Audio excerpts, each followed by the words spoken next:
Czech versus Italian police. Czech police. Dobrý den. Dobrý den. Abyste jel trošku rychle, ne?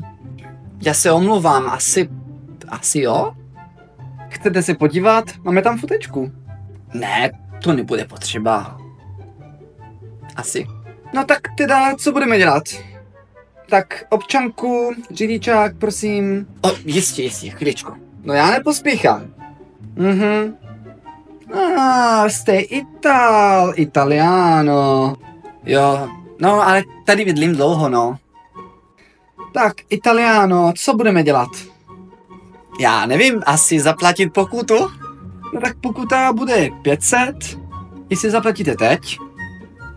A nebo to bude 2500 a to zaplatíte až pak. Tady máte 500. Díky, naschle. Nazdar, čau.